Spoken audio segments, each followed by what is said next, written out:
Siya si Berting, ang tatay ni Kiko. Tamad at mabisyo, ayon sa sabi-sabi, ipinaglihi raw sa sama ng loob. Tama na, Tay! Hindi ka ba nagsasawang saktan si nanay? Nak, umalis ka muna dito. Kung merong malas sa pamamahay na to, ikaw yun! Walang hiya! Hindi ka na dapat nag-aaral kung ganyan yung ugali mo! Hindi ka rin karapat dapat tawagin tatay dahil... Tama na! Tama na! Akin na yung pera na yan! Hindi! Akin na yung pera na yun! Kung ayaw malintikan kayong dalawa! Nak! Mga walang kwenta! Hay! Tignan mo yung langit. Gabi na! Wala ka pang balak umuwi! Kanina ka pa nakatambay dyan, hindi ka naman bumibili. May hinihintay nga ni... May hinihintay. Sino? Yung batugang si Berting na naman. Anong sabi mo, tanda? Makatanda ka naman. Mas mukha pa nga akong bata sa'yo. Dami mong dada. Bakit? Papalag ka na? Bili ako ng 2 boteng alak. Aba, paldo ka na naman nata. Paldo! Kay Kiko na naman galing yan. Maawa ka naman sa anak mo. Ano bang pakay mo, tanda? Asa na yung alak? Eto oh. Magsilayas nga kayo?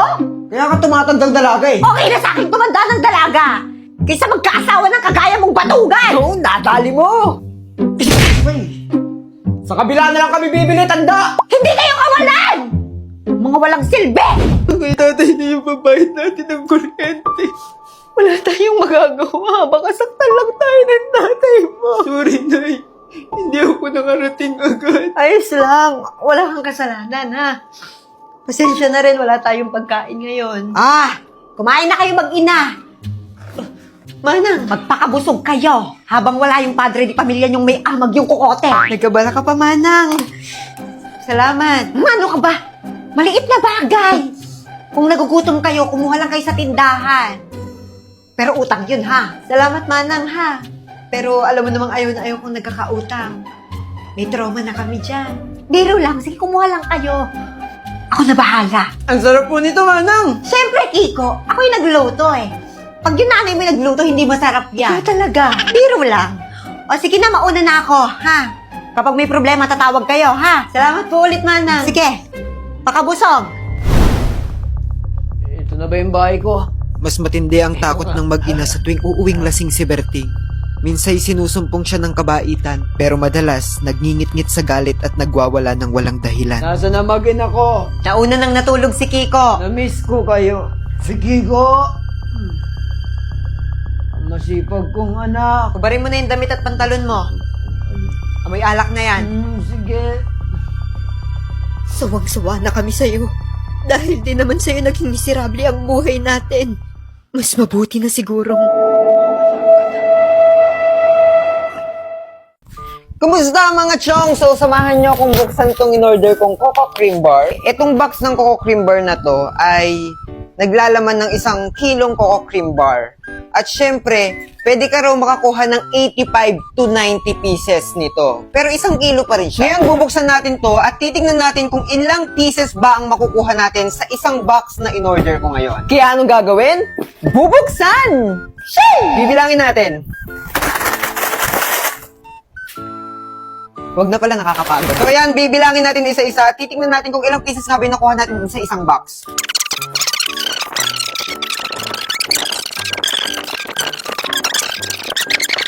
$87, $88! So doon sa isang box, mas laki tayo dahil nakakuha tayo ng 88 pieces. So lagyan natin siya ulit dito sa box. Ayan. Panigurado ako, kapag nakita na naman ng mga pamangkin kong pinost ko itong video na ito na nireview ko na naman ng Coco Cream Bar, pupunta na naman sila dito at kakainin ng Coco Cream Bar o hihingi sila ng Coco Cream Bar para kainin nila. Go! So itong nasa box, mixed taste siya. So halo-halo siyang chocolate, strawberry, and matcha. Kasi yun yung mga flavor ng Coco Cream Bar. Pero pwede ka naman bumili ng isang box na matcha, isang box na chocolate, or isang box na strawberry. Depende sa kung anong gusto mo. Pero in-order ko kasi yung mix para matikman natin lahat. Titikman!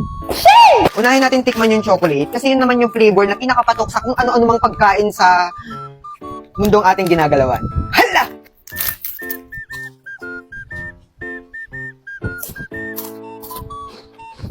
Masarap pa rin kasi talaga ang chocolate. Kaya, marirate ko to ng 9/10. Shee! Next naman tayo dito sa strawberry. Ayan. Ako medyo hindi talaga ako fan ng mga strawberry, lalo na kapag pinapartner siya sa mga wafer and also sa biscuit. Pero nung natikman ko to last time, masarap naman siya. Good siya compared dun sa ibang mga strawberry flavor na biscuit. Kaya i-rate ko to ng 8/10. Hanapin na natin ang matcha. So dati, hindi ko talaga gusto yung matcha kasi feeling ko lasa siyang damo. Kaya nung una kong nireview to, talaga sinabi ko na, hindi ko bet ang matcha. Nung natikman ko to, dun ko naging favorite yung matcha. Ito yung flavor talaga na babalik-balikan mo dito sa Coco Cream Bar. Kaya marirate ko to ng 10/10. And overall, marirate ko tong isang box ng Coco Cream Bar ng 9/10. Unang-una, ay, thank you Lord. Napakarami niya. At sulit siya. Kasi 200 plus lang po itong box na ito. Kung gusto nyo magtinda, basta kapag nakabili kayo, tignan nyo muna kung magkano yung pwede nyo ibenta sa mga bata na mas sulit para sa kanila. Siyempre, sulit na tayo sa bayad natin dito sa sobrang mura niya, di ba? Iba kasi daw nagtitinda ng 10 piso isa! Ano yan? Sobrang taas naman ng inflation dyan sa tindahan nyo. Pangalawa, panalong-panalo yung lasa niya. Sa matanda, sa bata, sa mga uncle nyo na baka pwede pang pampulutan ng mga umiinom to eh. At syempre, pangatlo naman, ang linis na niya tingnan at hindi na siya kupi-kupi nung dumating sa akin. Tingnan nyo oh, wala man siyang ka-scratch. Scratch! Yeah, grabe. Very sulit ng 200 plus natin dito. Kaya kung gusto nyo umorder, just click the yellow basket. Sheesh! Kumusta mga chong? Welcome back! Sobrang busy ng buhay, opo. Sobrang daming activities. Pero syempre, kailangan pa rin nating mag-vlog kasi wala na tayong pambiling bigas. For today's video, isa na namang episode ng Titikman! Hindi ko alam paano basahin, opo. Ito po kasi mga pagkain nito is from Japan. Kasamnida. Hala, Japan ba yun? Basta lubong lang siya sa amin nung pinsan namin galing Japan. O, di ba? Sana all! Oo, kailan ako makakapunta ng Japan? Nakapunta naman na ako.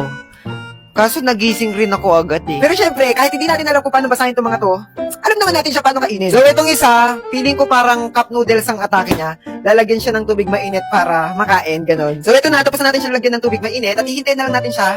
Siguro after 365 days, pwede na siya. Ay, si OA! Habang hinihintay naman natin to, buksan muna natin tong isang pasalubong sa atin. Tignan natin yung laman. Ay, okay. Ay. One eternity later. Ito yung laman niya. Ayan, tignan niyo yung itsura niya. Mukha siyang espasol na maganda lang yung hugis. So, habang hinihintay nga natin to, tikman na natin to. Amoy siyang yung isang pelot, yung ginaganon. Masarap siya. Hindi ko ma-explain yung lasa, basta masarap. Para sa akin, sobrang sarap niya. Kaya marirate ko siya ng 10/10. Ay! Ano akong boses? Feeling ko yung mga ganitong texture ng pagkain, magugustuhan to ng mga matatanda. Kaya papatikim natin kay Lola. Saka, hindi naman maalat, hindi naman tama lang. Gusto ko ang lata. Mauubo. Lasa siyang espasol. Oo, sarap. Nakanap. So ayun, approve siya kay Lola, pero yung mga luto ko hindi approve sa kanya, opo. Siguro okay na rin to, no? Tara, tikman na natin! Oh, ito siya, oh. Lasa siyang hipon. Malalasahan mo talaga yung dagat. So ayan, para sa akin 10/10 din to.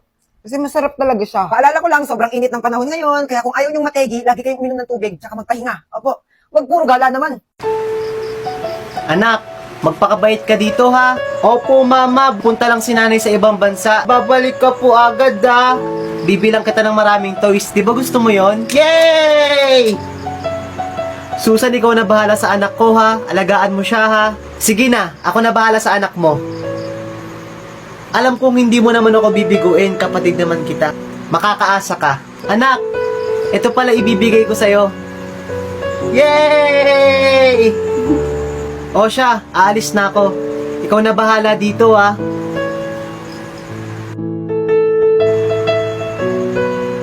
Tita! Kailan po si mama po? Hindi na uwi dito mama mo. Hindi po, sabi po ni mama uuwi siya eh. Ikaw? Oh, ang kulit-kulit mo talaga. Sabing hindi na uwi dito si... Guys, i-collect ko na yung sa chemistry na assignment. Wala na bang magpapasa dyan? Ako lang ba talaga? Papasa ko na to sa faculty. Wait lang, 5 minutes. May answer ka na, pakopya. Ano ba yan? Kayo na lang magpasa ha. Kayo na lang. Kung hindi ka kasi dapat magbida-bida kanina, edi sana na-extend na tong assignment natin ngayon. Hala, akala ko tayo mahigshot. Ooh. Ha? Ano daw? Hindi. Ang ganda ng usapan natin na walang magpapasa kasi Hell Week, tapos nag-a-agree ka pa, tapos sino yung gumagawa ngayon? Ikaw lang. Ba't ayaw nyo kasi gumawa ng assignment, mga tanga? Ooh, payag ka nun. Payag ka nun. Hindi ako payag nun. Oh, tanga. Baka ikaw yung tanga. Ikaw yung gumagawa. Pinakausapan natin si ma'am kanina, na-extend yung deadline, tapos sabi mo unfair kasi gumagawa ka. Wow. Kasalanan ko ba na hindi kayo gumawa ng mga assignment nyo? Bes, okay lang yan. Guys, tama na kasi. Hala, hindi na makahinga. Huy,